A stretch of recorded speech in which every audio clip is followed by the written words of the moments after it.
नमस्कार जय जगन्नाथ सांग मैंने केमती अच्छा आपण मैंने भल अच्छा ना आशा करे कि आपण मैंने भल थे भगवान आपण मान सब इच्छा को पूरण करेंगे।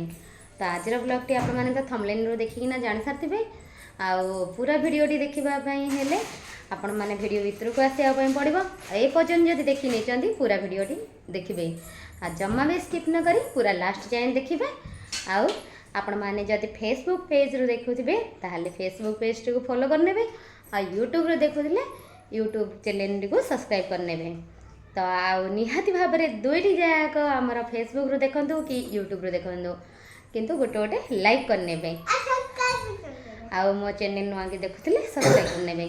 तो हाँ सांग मैंने मो फेसबुक रे गोटे पेज बनई जार ना ए यूट्यूब ना ही संतोषिनी लाइफस्टाइल ही आ जो मैंने भी फॉलो करना जल्दी जल्दी जाइना फॉलो करनी फेसबुक पेज को भी। तो हो चलतु आउ पूरा भिडियो रे बनी रुहतु भिडियो को एंजॉय करतु आ जदि भल लगे ताल हिसाब से गोटे गोटे लाइक करनी। गुड मॉर्निंग सांग माने जय जगन्नाथ। आउ आज बनैबा बारी पटोल रे गोटे माने नुआ रेसिपी आउ आमर ओडिया रेसिपी जहाँ कि राई बनैबा। तो तापाई आउरी बिना पियाज रसुण रे तो बिना पियाज रसुण रे भी पटोल तरकारीटा केते टेस्ट लगे आउ केमितिका तार प्रोसेसटा आपण मानकु पूरा वीडियो रे बने माने बतैबा पई जाउची। तो आपण पूरा वीडियोटी को जमा भी स्किप न करी देखिबे। ये देखंतु ये रहिला हमर बारी पटोल ये रहिला आलू मु सेटा को काटी नेची आउ एठी रहिला हमर चणा जहा कि मो ओवरनाइट ताको बतरै की रखी नेथली।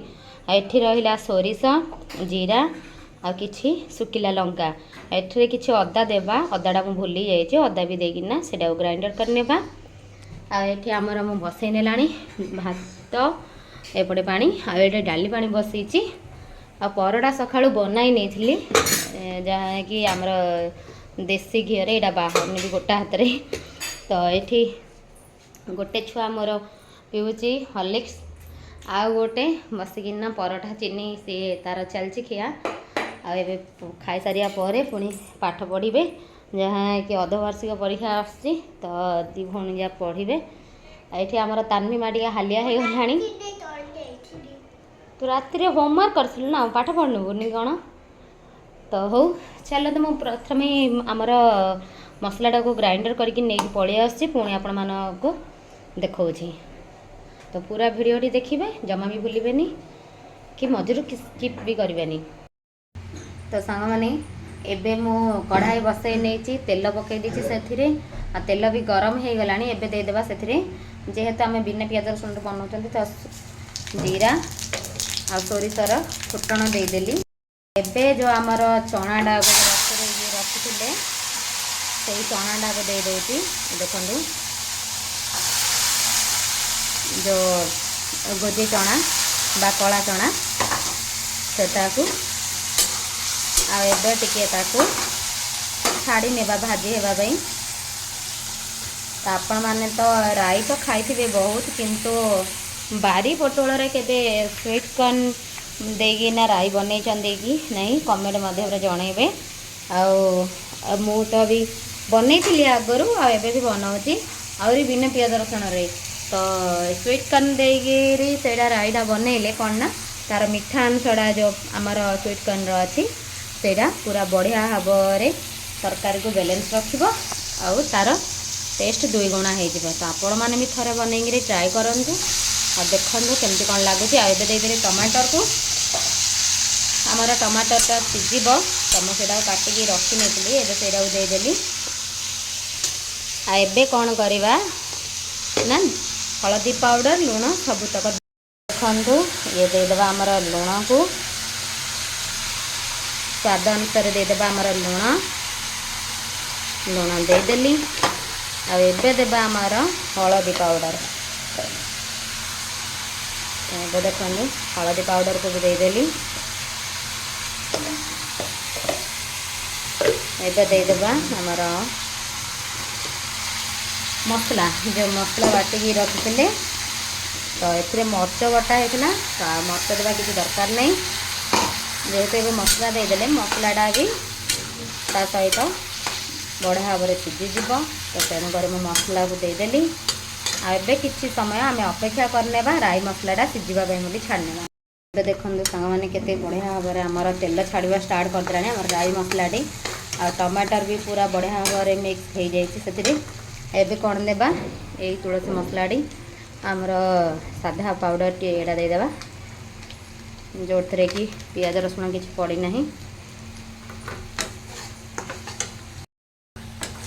देखो ये मिक्स करनेबा आबे देदेबा से आमर पानी पानी के देदेली देखा केती कौन पानी है तो ग्लासटे पानी हम ना आउ अधा ग्लासटे देबा जेहेतु बारी पोटल जाए तो पानी बाहर तो आम किसी कम पानी ही देबा किंतु आउ टिके पानी देदेबा आउ अधा ग्लासटे पानी भी देदेली आईटा को फुटापी छाड़ी नेबा। एबे देखो कते बढ़िया भाव आमर तरकारी पानी जहाँ फुटीगला एबे गोटी गोटी करी से प्रथम मक्का को देदेबा कहीं मक्काटा तले रहिले जल्दी सीझीज। एबे देदेबा आमर सबुतक परिवा को जो धोईकिना छाणिकी रखी आमर बारी पोटल आउ आलू को। तो आपण मैंने बारी पोटल को आउ कौन कौन कहते तो निश्चय भाव में कमेंट बॉक्स रे जनइबे।